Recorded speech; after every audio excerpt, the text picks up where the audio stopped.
Alrighty, y'all, my name is Bryce, and welcome back to some more Slime Rancher. How's it going, y'all? I hope you're having a good day. Today is October the 27th for me, so probably the 28th for y'all. Well, how's it going? We're back. We're doing the things. Last episode, we talked a little bit about, like, horror-related things. I think I really suggested a bunch of podcasts and stuff. Hopefully some of y'all enjoyed that and checked some things out. I think I also talked about how I'm going to release other content on the channel. It seemed like y'all are keen. Basically, we're going to do 5 days a week of Daily Slime Rancher, and then on the weekends, you'll get my other stuff, so like stream VODs. So for example, this weekend, I'll put out Coral Island, so y'all can go check out that one, which was a lot of fun. We streamed it the other day. Yeah. So I'm going to feed them real quickly. And then I want to go check on our resources. I think, if I remember correctly, last time we ended by just spending everything. So I'm going to need to get some more primordial oil, buzzwax. Y'all know the deal. Every day I got to go and get all the resources in the world. That's how it goes. Yeah, buzzwax, primordial oil, jellystone. We need them all. We are going to sleep. And I might even sleep twice. Oh, there's a message. Always check the messages because I think they reset. So, Thora, what you got for me? Hey, B. I know it's silly, but I worry about the hard work you do out there all on your own. So, I sent you a little care package. Hope it gives you a little extra get up and go. All right, another short palm. Oh, we can make it at the fabricator. Is that what it said? Instead of... Right, because we could only make the medium ones at the fabricator before. Okay. So, got our guys over there, but I'm not too worried about that. I do need to deal with a lot of these plorts, but it'll be fine. Okay, let's sleep until night. And then until morning. And now we'll go back. So like a full 24 hours. They'll be hungry and angry. Hangry, as it were. But... we will, hopefully the resources have all respawned. That's kind of what I'm thinking, is we will occasionally just sleep a full 24 hours, essentially, so that we can force more of the resources to spawn. That's kind of, I'm assuming that that's how it works. Big assumption. We're going to go around real quick. We're going to feed everybody. We're going to, we'll go check on the situation later. I think what we'll do is we're going to get some more... slimes of some kind, and then mix them with ringtails. What kind of slime would do some major damage out there mixed with a ringtail? Hunters, maybe. Honestly, booms. Because they can also potentially be like launching the chickens off into the slime sea. It's like a 2-for-1. So we'll mix ringtails with booms. And I think that'll work pretty neatly. How are these guys doing? I still don't know what I'm going to do for them, voices-wise, you know? Just a couple of buds hanging out over here. I don't know. We'll think about it. Because they seem so nice, right? They just seem like they want to hang out here. They're just like, maybe they're just like our buddies. You know, when we showed up, they were here and they were like, oh, hey, a new friend. How's it going? Hey, nice to meet you. How are you? My name's Pinky, and this over here, this is Stinky. Something like that. I don't know. But I think they could be a fun one like that. Or they could be like Pinky and the Brain. And so like one of them is like, oh, Pinky, I don't know what you're trying to do, but it's not good enough. And be like, hi, Brain, how's it going? You know, that kind of thing. All right, let's head over here. We'll figure that out. I think right now the main one is figuring out the Crystal Cave waterfall. I think once we get that one, then from there we'll be able to kind of make some important decisions and changes. I'm going to quickly also clear out these plorts. It's a mess. It's a mess.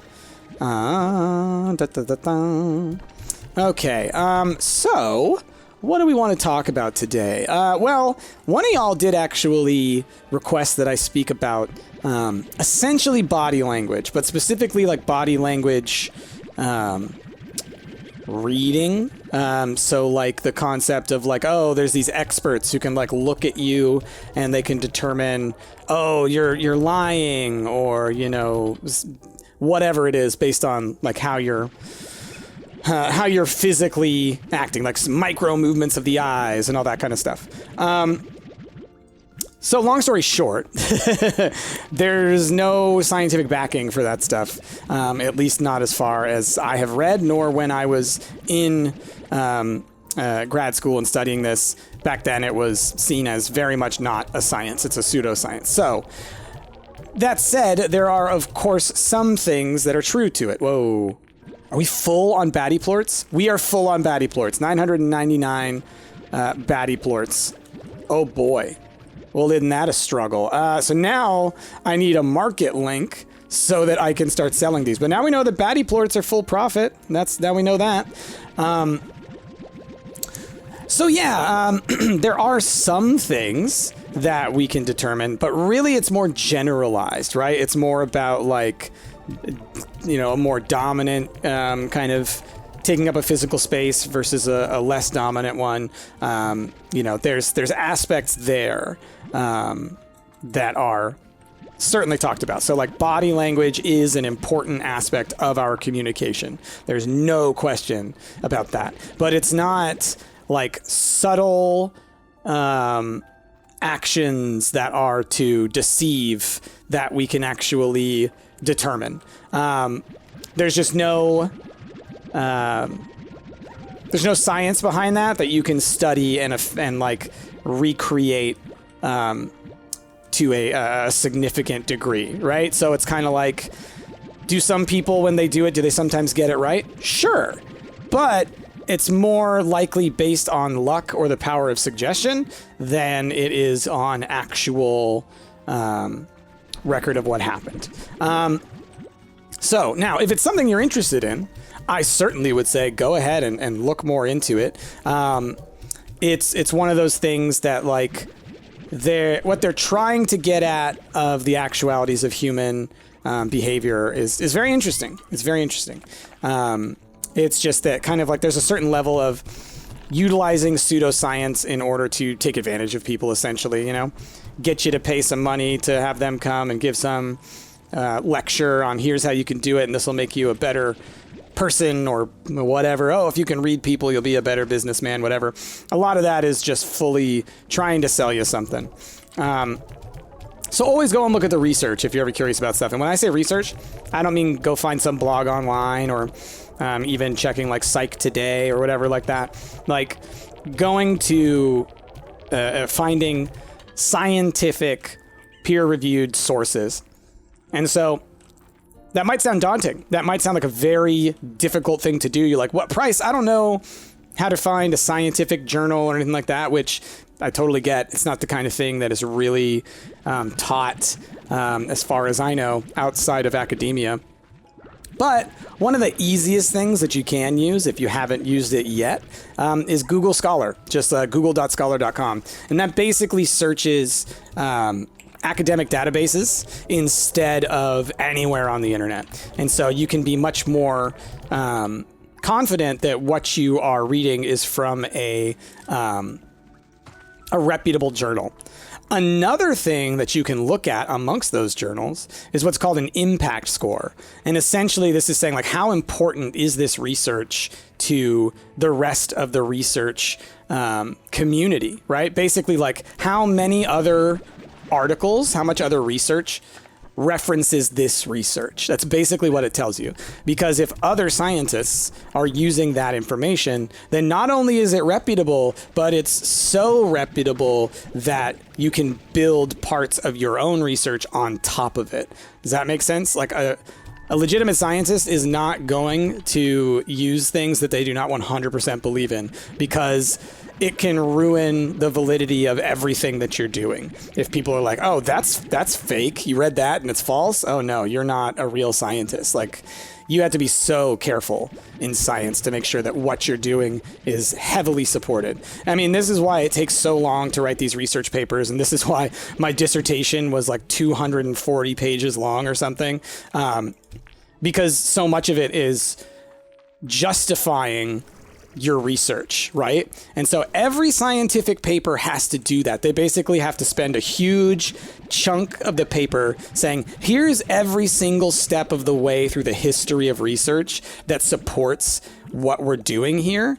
And then I can go on and do my research. You cannot do a study out of nowhere based on nothing but your own intuitions and actually have it properly peer reviewed in a way that you're going to be happy with, because it's gonna get shredded. Now, that's not saying that you can't do science like that and then have it actually end up valid, right? That can happen, but it's gonna be a lot of work to convince the scientific field that what you're saying is right. So why am I mentioning all this? Just simply because it's so easy online and everywhere else to convince people that something is true, when it'd be really neat if it's true, right? Wouldn't that be a fun thing to be able to do, to like predict people's behaviors and desires and whatnot based off of subtle cues? That'd be really interesting if that were true, right? That would be something that might be a skill to learn or something like that. So it's important because people will try and spread these kinds of messages because it's interesting, and it's hard often to fight that with facts when it's like, oh, well, people don't want to hear that this cool idea isn't true, right? And so you often get one of those, well, you do research, I do my research things. And that's just not the case. Like, you cannot compare peer-reviewed research to I did my own research. It just doesn't work. And I'm just going to go ahead and say it. If you out there believe that that's okay, that like your research is just as good as scientific research, you're wrong. Like, I don't mean to be rude, but you are incorrect on that. You don't have a statistical basis for why your thing is true. You don't have repeated controlled studies that allow you to make those conclusions, right? If you have these things, right, let's say you did an experiment in one of your classes at school or something like that where you were supposed to come up with controls and all this kind of stuff. You likely did not actually control for everything. One of the things that we had to do in psychology was figuring out how to ensure that the population that we were studying represented the population that we got data from, right? So it's like, oh, we want to make conclusions about people who are teachers in this small area of the country, right? You have to get so specific because you don't want to say it applies to everyone if it doesn't apply to everyone, right? If your research only looked at white people from the suburbs, say, like if those are the only people that you surveyed, you can't say, oh, this appeals to everyone, including people who live in cities or people who aren't white. Like, it just isn't valid. So what you have to do is you have to use statistical controls. You have to do a whole bunch of research. You have to make sure that your population is representative.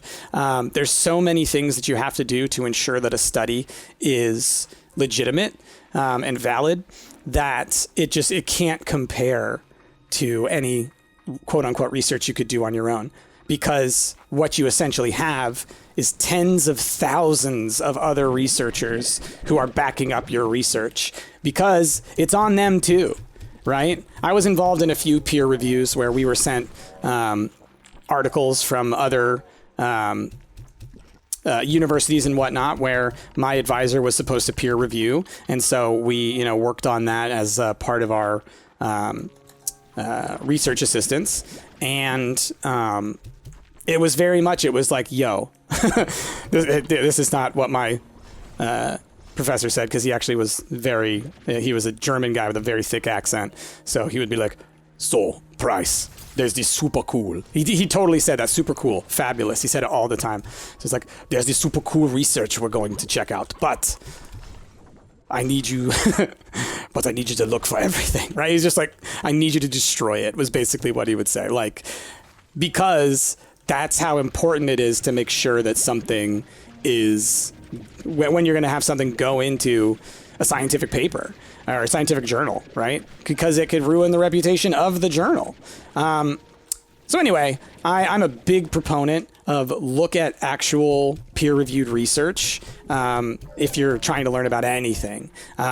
It may not be as glamorous as you want because it might throw some cold water on the exciting things that you're thinking about, but it's better to be disappointed and have the right information than to blindly follow the wrong information because it makes you feel better. Okay, let's check this. Mochi and Ogden and Bob. Ooh, what a day. Yo, B, I got you a little something. Yep, okay, we know all about that. We can now make short red ashwoods. Cool. Ogden, yeah, you're getting to something special, but you're not sure. He gave us some free poppies. Bob, hello, fellow human, has gifts for you. Yay, chickens. Nice. Coastal rocks. Okay, cool. Getting some stuff. Okay, so now that we've fed everyone, now that we've let time pass, we're going to go head out into the wilds and look for some stuff. Okay, so back to the whole body language thing. There are certain things that do apply where you can know things about it. So here's a big one, and this is why I laugh sometimes at the whole body language stuff, right? Some of y'all may have heard, all right, this may be something because I feel like this is a big one in the zeitgeist. People know this one, right? You may have heard people who are lying will look away, right? They'll kind of dodge your eyesight. That is 100% the opposite of the truth. The actual fact of the matter is when people are looking around, like up and down and all around, that actually tends to mean that what they're doing is they're actually trying to recall memories. Their eyes are kind of bouncing around because they're not really focused on what they're looking at. They're essentially looking through their brain. Like it's not like a literal, like, oh, I'm trying to look for the memory, but it's like the looking away from the person in the conversation so I can focus on my mind in order to figure out the answer to that information. So 100% that is one that has been researched, and 100% the common understanding of it is false, the opposite of the truth. So this is why sometimes it's important to look into the validity of this research, because I have actually had in my past, I remember someone accusing me of lying because I was looking around like that when I was trying to recall something. I remember it very vividly. And so then, you know, I proceeded to show them the research and say, no, it's actually not the case. And it was one of those very awkward, embarrassing moments for everyone involved because someone asserted something without the knowledge to back it up, right? We're all guilty of this, okay? I'm not going to act like I'm perfect. Everyone's guilty of hearing something, jumping to conclusions and assuming that it's true because it sounds true, or maybe it reinforces some beliefs that you already had. But that doesn't make it true. So this whole thing of like micro expressions and things like that, it legitimately just doesn't take into account how different people work, essentially. A lot of people have tics or like eccentric things that they do with their face, like just patterns of things. You know, it's kind of like how some people smile sideways, right? Or some people smile, you know, like with like a crooked smile, like some people smile out of the one side of their mouth, some people smile wide, some people only smile with no teeth, right? These are learned things. These are not genetic in any way. So these are subtle differences in the way that people express themselves, but someone who reads body language may read those things differently, right? Because it's technically something that people do differently. And you could potentially look into, oh, these different types of smiles mean this person's confident versus this person is afraid or whatever. And it's like, well, no, you tend to learn those things from like family, right? You're just the way that you're brought up. If other people in your family smile that way, you're going to learn to smile that way too. It's just kind of like we learn mirroring and patterns from the people around us. When you're a baby, everybody smiles the same as a baby, basically. You know what I mean? Unless there's like some physical reason for why your lips wouldn't form in a certain way. That's how it goes. You learn things. A lot of like those kinds of behaviors are learned. Like blinking, rapid blinking and things, or touching your nose, or any of that kind of stuff. There are so many explanations for those things that sit outside of the realm of some kind of subtle body language. And so, you know, it's kind of like I talked about in previous stuff. I hate to throw cold water on everybody's bonkers ideas, but, you know, it's important to recognize the truth of the matter in these things, because it helps you have a better understanding of the world. But I also think that the truth in these things can often be even more interesting, right? So I talked before about how, like, fear, right? This is like the third episode we're talking about this in a row, that fear is not necessarily based on your survival in terms of like things that could kill you actively, but it's just in terms of the unknown is also a part of it. Things that are alien to us, essentially. So that's all stuff that's important to consider in that, you know, aspect, right? And so because of that, I think it's even more interesting because you can really pursue the depths of human fear, right? It's like, oh, there's way more to it. Let's get in there, right? It's actually a more interesting thing. So this idea of like subtle body language being able to tell you if someone's lying or if someone is attracted to someone or whatever, it's like, well, there's some yes and no there, right? There are body language things that we do, like writ large, that can be seen as somewhat universal, right? There are flirtatious styles of sitting. There are confrontational styles of sitting. But these things are not so subtle that you have to study, you have to do research in order to understand them, unless you have a disorder that makes it difficult for you to read social cues in people, right? So I'm going to leave that out of it, right? Because if you're neurodivergent, oftentimes these types of things don't apply simply because you represent a level of diversity of the human mind that in this case is different. So if you don't have a neurodivergence that makes it difficult for you to read social cues, then these are social cues that are they are universal and sort of easy to see, right? Generally, you can tell when someone is being flirtatious with you. Generally, you can tell when someone is being standoffish or angry towards you, right? Generally, you can tell if someone is comfortable in your presence. Because there's just these general things we do, like the way we sit, right? Sitting back, arms crossed, angry scowl on your face. Yeah, you're probably not happy with me, right? Leaning forward with a smile and direct eye contact. You know, that kind of thing can be seen as very engaged in the conversation. And depending on the tone of the conversation and the nature of the relationship, you can infer things further from that. But it's not these like micro, subtle, whatever kinds of things. And, you know, I'll just go back to kind of the things that I tend to go back to in order to help me explain this stuff. You know, evolutionary psychology isn't everything, but it certainly is something when we're trying to explain deep-rooted genetic or biological things. And the idea here is that you can't escape the human nature of, you know, the genetic necessity of these basic behaviors, right?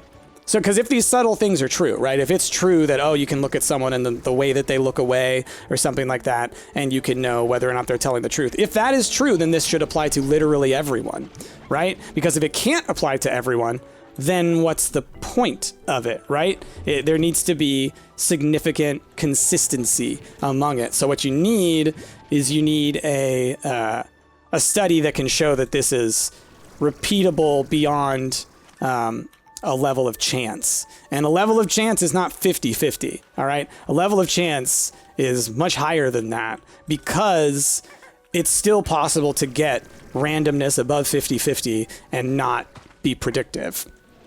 So just it's important to consider those things as well. Like, again, a lot of times the way that we do math, right? The way that we do math and we understand how to conduct mathematics, oftentimes will influence us in a way that we misinterpret essentially numbers when it comes to statistical things, right? Because the reason we use statistics for these kinds of behaviors is because it's not about, do these behaviors exist, right? Do these behaviors elicit a chemical response in our brain, right? It's when these behaviors occur, are they predictive of some future action? Well, I'm going to need a whole bunch of examples of these things occurring, right? These actions, as well as the predictive nature of them. And there are ways to conduct these types of tests, right? You can conduct these tests. It's not like, oh, well, people are going to lie on it or whatever. There are ways to control for that. There are ways to control for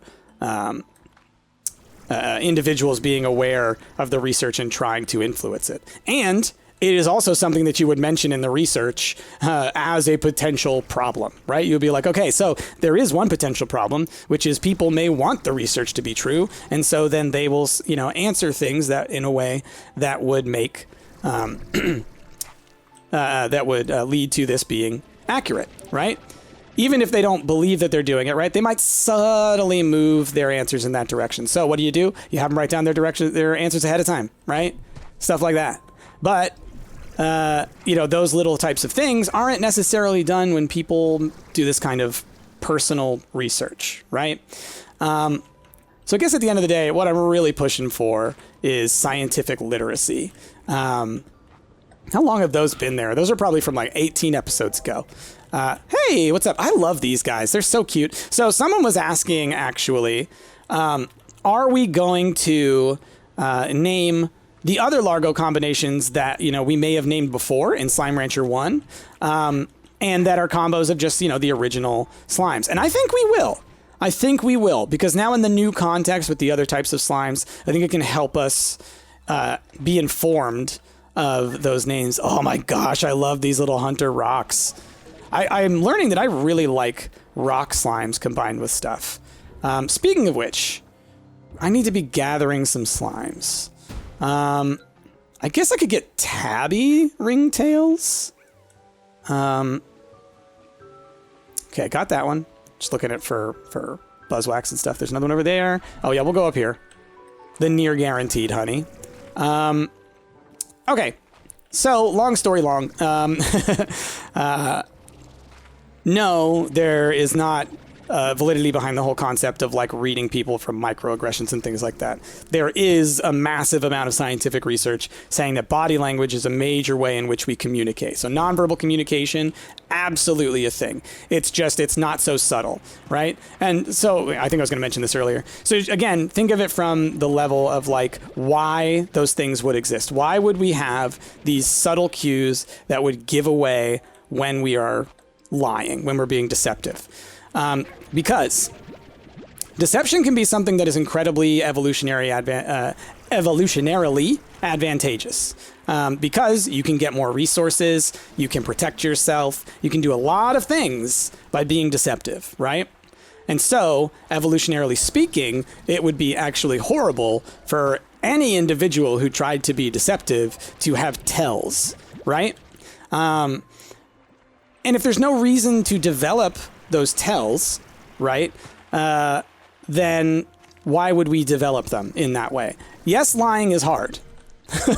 Yes, being deceptive takes a certain level of skill, but it's about actively suppressing things that you know about, right? You're actively aware, oh, I'm lying. And so in that scenario, because of that, that makes you question the actions that you're doing because you want to be deceptive. But that is a highly active, engaged task. So it's not like you're going to be thinking, oh, I have to manage these incredibly subtle micro movements of my body in order to stop it. You're like, no, I need to exit this situation or do something dramatic, or I need to whatever. The subtlety is what makes it, A, difficult to research, but B, incredibly unlikely to be true. Because instead, what we have developed is an ability to communicate through nonverbal cues, not actively. We don't tend to use nonverbal cues all the time on purpose.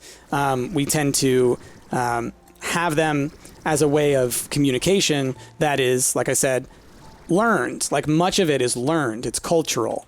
And so you don't learn micro movements, right? It's not like your parents were telling you at some point like, oh, I am lying, and so I need to blink 3 times and look to the left or something like that, right?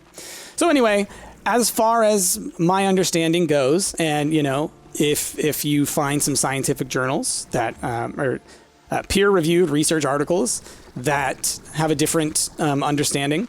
I would love to read that because I'm always down to learn more about stuff. Like I said, when I was doing research, I was actually very interested in this topic. There was a show on TV at the time with Tim Roth called Lie to Me, which I thought was a neat show. I really enjoyed it. And so I looked into this stuff, and I very quickly found out that there's no research behind it, or at least at the time. Maybe people have studied it and potentially found something out about it. I doubt it from my knowledge of how people communicate. It's much more cultural and social, and it's much less, it's not very subtle. It's a way of communicating. It's a way that we can make each other feel certain ways in a context so that we know how to behave and how to, how like amenable other people are towards us, or how, receptive they are to us, right? If someone's giving off a very awkward, annoyed type of vibe, you're not going to want to stick around, right? You're going to be like, maybe not. Versus someone's giving off an awesome, excited, bubbly vibe. You're like, oh, okay, cool. We're okay here, right? It's those kinds of things. It goes hand in hand with like tone of voice and things like that, right? Passive aggressive actions fall in the same area. So anyway, my point being, humans don't communicate in incredibly subtle ways like that, because communication is about communication. Having those kinds of subtle tells and whatnot, you would assume that those individuals who could be given who could be given away by those things would not have gone on to be that successful. But also, if it's so subtle that people can't read them, there's no reason that they should be there, right? It shouldn't be like a giveaway. It's not like, oh, people get nervous and this is what they do. It's like, well, no, when people get nervous, they act in a way that has to do with like fight or flight. And those types of cues are a lot more obvious most of the time. When people can hide that kind of stuff, subtle cues aren't really going to be a thing that'll give them away, right? It's more like, oh, lie detector test basically looks at like your pulse and things like that. Like, if anything, that's more accurate, and even that is not seen as a very valid form of measurement to be used for diagnostics of any sort. So think of it that way. Lie detector tests are not seen as valid, and those have a lot greater scientific backing. But there's a reason that you can't really use those as court testimony, because we just don't trust it well enough as a people and as researchers. Okay, and again, I am always willing to hear that, oh my gosh, Price, you're so wrong. Let me know in the comments. I'll mention it next time that, oh my gosh, I was so wrong. I misinformed you. Because I never want to do that. But as far as my knowledge goes, there is no research. You know what I'm going to do real quick? Here, hold on a second. I'm going to just look this up real quick. Okay, I just did a quick search over there on Google Scholar. There's a lot of research on microexpressions, and it seems like pretty much most of it says that there are emotional micro expressions that can be trained for you to detect. Specifically, they have to do with emotions, right? So like I said, people communicate like through their emotions and whatnot, but it doesn't necessarily say that this has any predictive nature of any kind. It's really just about more training you to be able to detect subtle differences in people's faces, specifically having to do with their emotional state. So, that's not like, oh, you're lying and I can see that you're lying. That's a little more predictive, like I said. But, you can tell differences in people's expressions, right? And so there's that component. I'll give you that. That people will attempt to suppress their emotions, as we all know. People will try and hide that they're upset or whatever. And detecting that is something that is a skill. So it can be trained, right? So that shouldn't be that shocking, right? Because it's essentially about like, how aware are you of other people and how they're feeling? So that's what I could find. I couldn't find anything else about like predictive nature, and a lot of the research basically says there needs to be more research. All of the studies are pretty small, and again, nothing nothing conclusive, nothing like, oh, hey, here are all the things that we can determine from people based on their actions. Because again, the easiest way to read people are through their like gross actions, just the way that they behave, not so subtly. This actually reminds me, Chrissy watches a lot of like crime documentaries and things like that. And, you know, sometimes they'll show, you know, like video footage of the people who commit these crimes and how they behave, and specifically how they try to like lie to authorities and whatnot, and how the tells are huge and obvious. It's like, oh, they were behaving completely differently before. So again, from what I'm reading over here, I have it over on my other side of the computer. I have a study, but I read a couple of them. A couple of the abstracts, I'll be honest. I did not read the whole articles. I'm reading abstracts, which basically, for those of y'all who don't know, for a scientific peer-reviewed study, an abstract is basically a summary that you can read before paying for a full article. And there are ways to read those, and I will say nothing else. Phosphorus. So yeah, it seems like the main thing the research is looking at is trying to train AI, essentially, to read people's emotions. So it's less about, I believe, it's less about using this information to train people to be able to... every day we see one of you. Every day. Less about trying to train people to actually see subtle differences in people's behaviors. It seems like it's more about bringing some people from very little emotional intelligence to more emotional intelligence. And I don't mean to say, like, emotional intelligence does not mean like, oh, otherwise you're emotionally dumb. It's just like that's the term is emotional intelligence, to basically be how aware are you of people's emotional states. It's the same thing as saying like mathematical intelligence, you know, logico-mathematical intelligence. So yeah, it's more about trying to better understand the subtleties in how we already understand faces, and using that as a way of training AI is at least how I am reading it. So, but still, from what I'm reading, it still remains that there's really nothing to be said about like those micro expressions being like giving away that someone's lying or something like that. It's more like you can see that someone's emotions aren't matching what they're saying or something to those lines, right? Oh wait, there could be more primordial this way. I think I have to go up and over though. I'm just looking for resources now, y'all, so we can make some stuff. We did get a ton of buzzwax earlier, so that's good. Let's go! Okay. So, yeah, ultimately, it is important to know that people communicate non-verbally.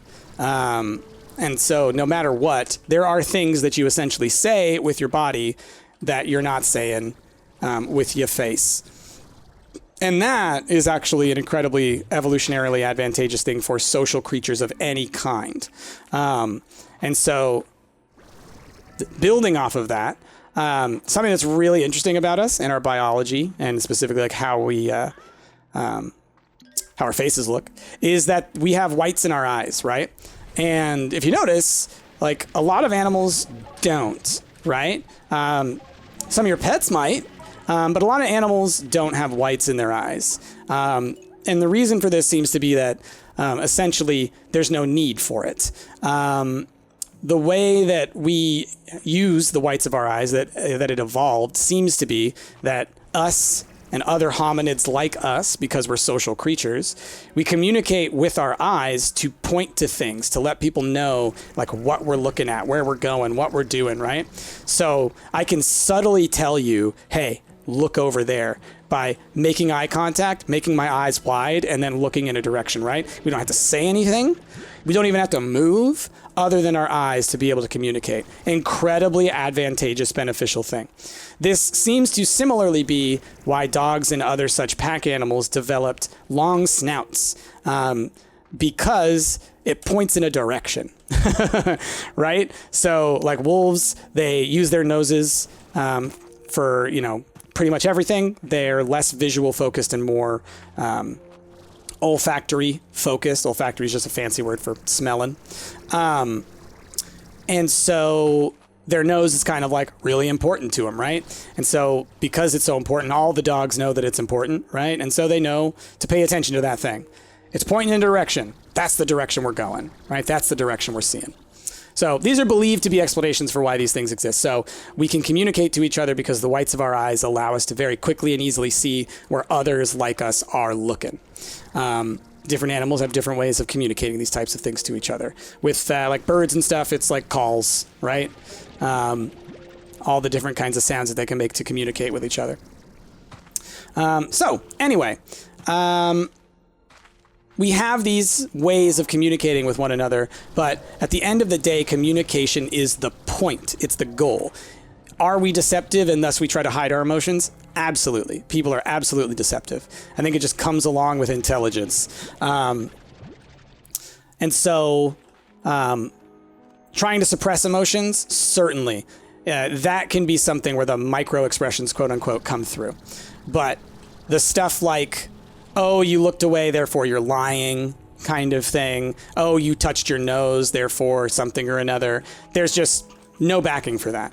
And the reason being, right, again, because different people have different ways that they behave. So like, I scratch my nose a lot. I reach up and scratch my nose a lot.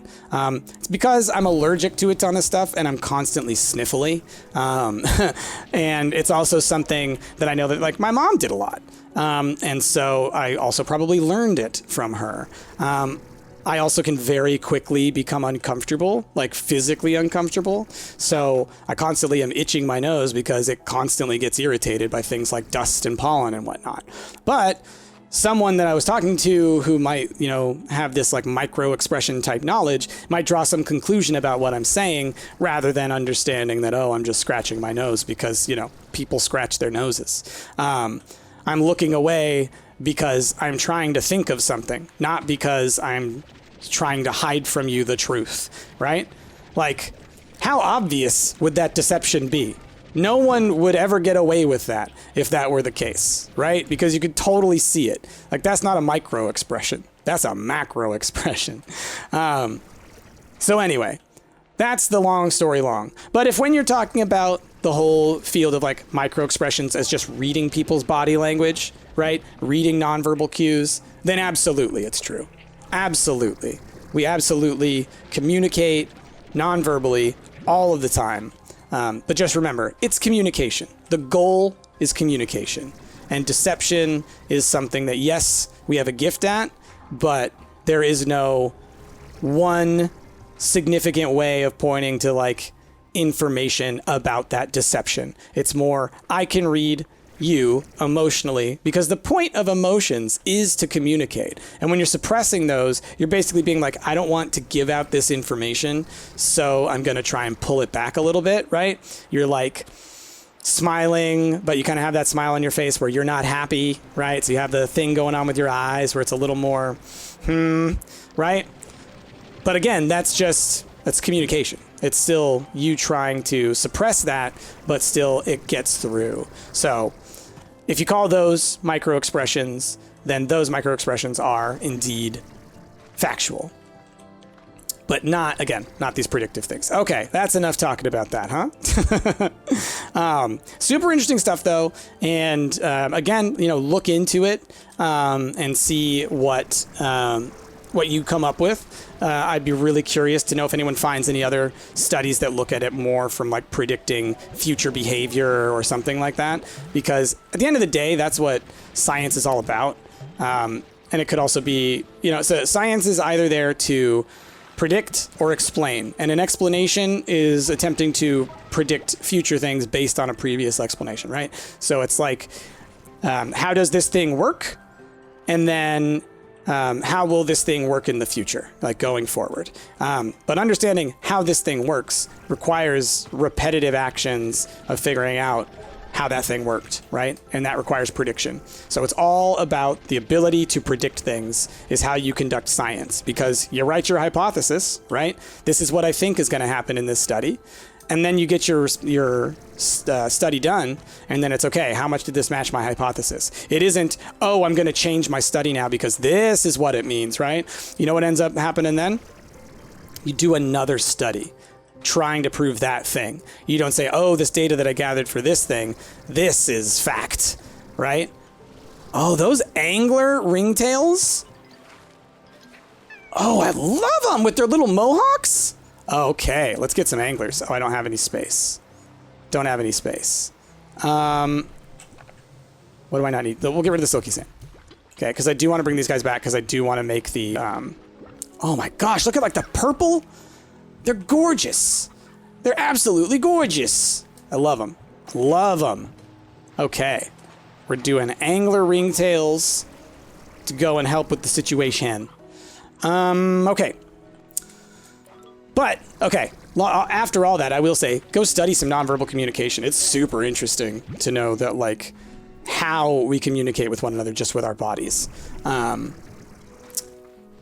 yeah, and what we can, you know, infer from other people based on their bodies, right? Again, I just think it's one of those things like the whole micro expression. We're going to look at a picture and we're going to break it down and we're going to learn everything about this person's personality and all this kind of stuff. It's like, nah. The easier way to do that is just have them fill out a survey. Even if they lie on the survey, things come through even when you're lying on a survey that help people understand you. And it's easy to tell when someone's lying, to be honest. People lie in consistent ways, strangely enough, when it comes to like research and other things. But it's not so subtle.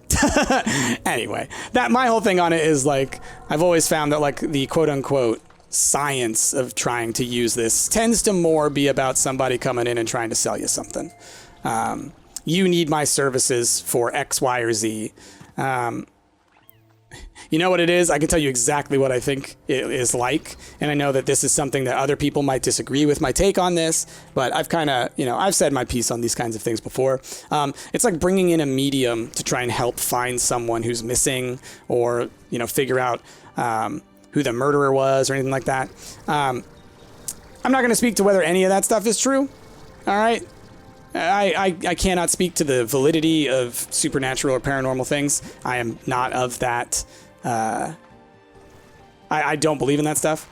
But what I will say is that the ability to replicate these successes, the few successes that there are, in like a laboratory setting of any kind, like, hey, tell me what color this thing is in the other room, right? Oh, you can see things elsewhere? All right, in the other room, there's a clock. Tell me what it says on it, right? Stuff like that. And, you know, people can be like, well, it doesn't work that way. So it's like you figure out what is the way that it works and let's go test it. And if you can't test it, then how can you say that you're right, ever, if you can't prove when you've been wrong? Because that's the thing. Is the only way to understand whether something is right is to know what you're wrong about. Science doesn't prove anything. It disproves things. And by disproving things, we come closer to understanding the truth about things. So when you come up with your hypothesis for how a thing is going to work, you also come up with your null hypothesis. And what that means is, here's what's going to happen if this isn't true, right? Here's what the data will show if what I'm saying is like not the thing that predicts this thing. And so then we can move on, right?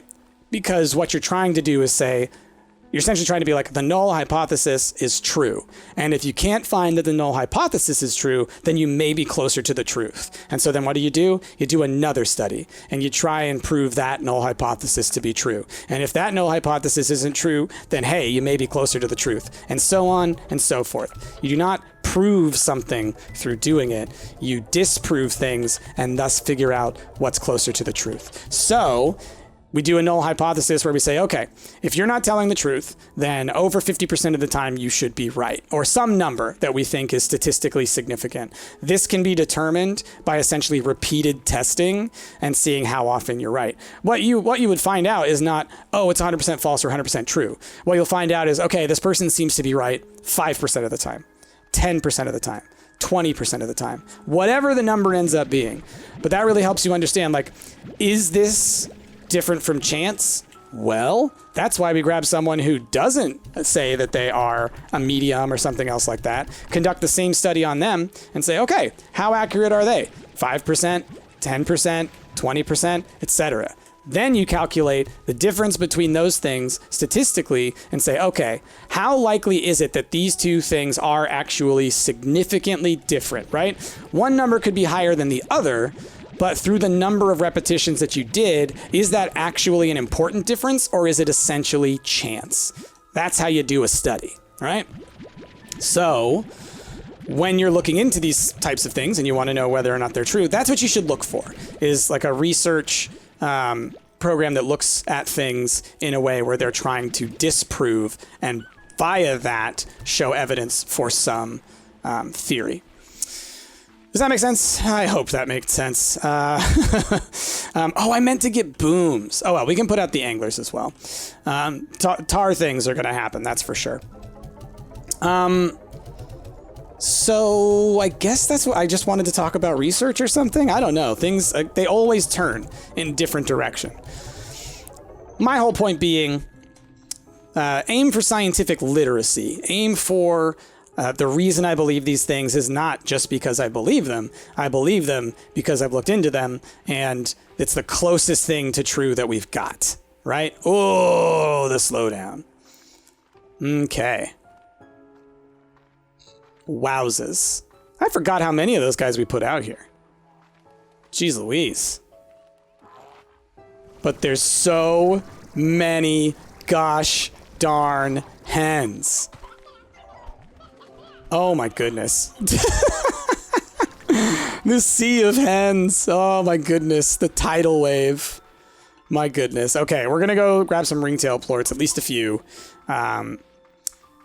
Like I said, I know that a tar situation is going to happen, so we're going to let a couple of these loose, let whatever happens happen, and then we will add some more chaos to it later. Okay. So, beyond that, what else is going on? Oh, in a little bit here, it's later in the day. I started recording again at like 5 instead of at like in the morning like I often do.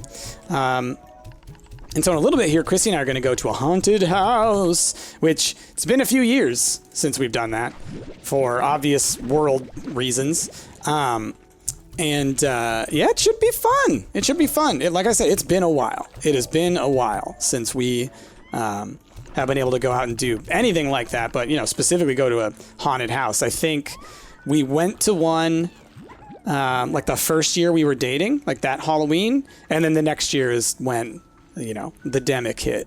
So because of that, we weren't able to go for quite some time. And now we're feeling confident to go out and do it. So we're gonna. All right. So now these guys are still gonna turn to stone, huh?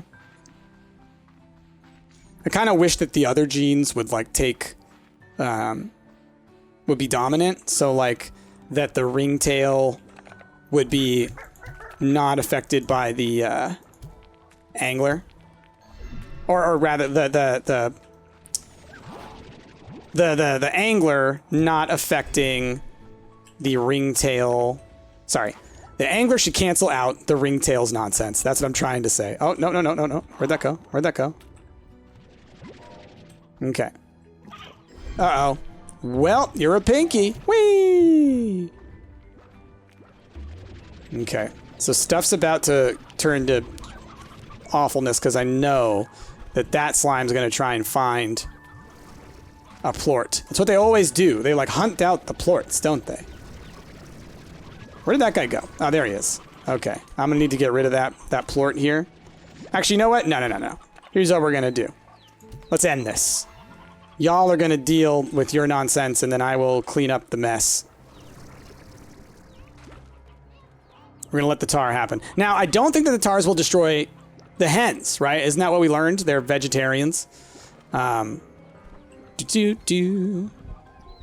Just letting it happen. These guys do not seem like they mind. They're just kind of like, hey, what's up? Oh my gosh. The hens. There's so many.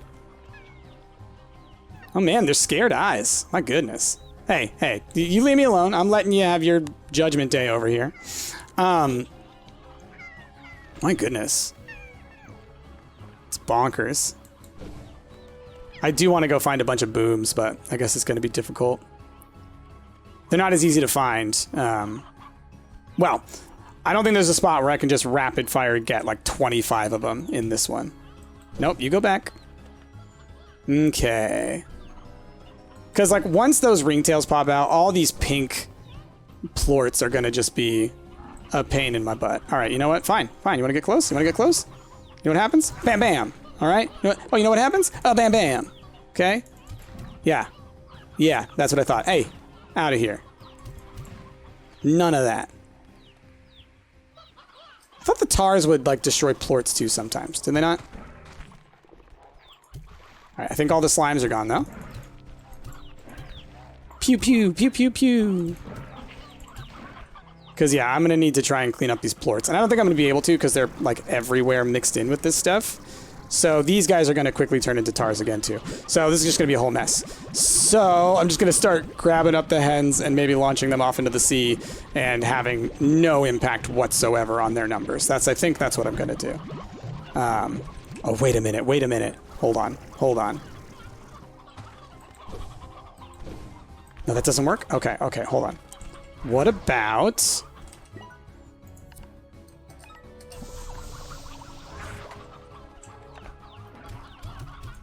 Did they bounce? They do! Diving board! Look at that. Look at that! That's hilarious. That's hilarious. Okay. But I can't... I wish I could launch them with the thing, right? This is hilarious. Boing! That's really funny. Okay. So, we're going to kind of put some of these things around. All right. I hope y'all have fun dashing around. We're going to pick this guy up. We're going to put it right here. Whee! Oh, that's funny. I love it. I love it. All right. Yep. Yep. Oh, look at that. Launch them. There you go. Wow. That really gets them going. My goodness. This is hilarious, by the way. I did not know that the hens would get launched like this. But, yeah. I kind of think we need to bring in a bunch more of these essentially trampolines and put them everywhere. That's so hilarious. Just bouncing them. Like, I want to do trick shots, you know? Let me see if I can bounce one inside of this silo over here, you know? Let's get some roostros.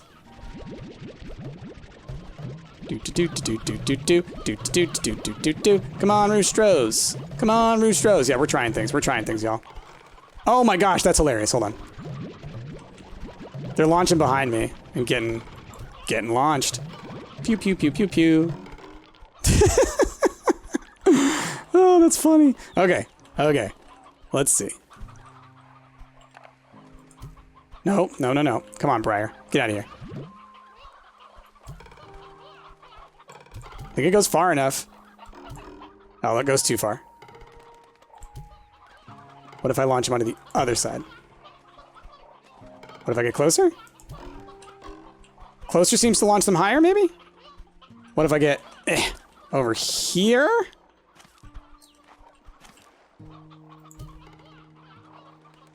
I mean, he's hitting it, but too high.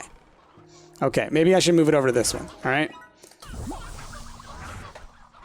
I really want to try and make this shot. I think trick shots are hilarious in this game.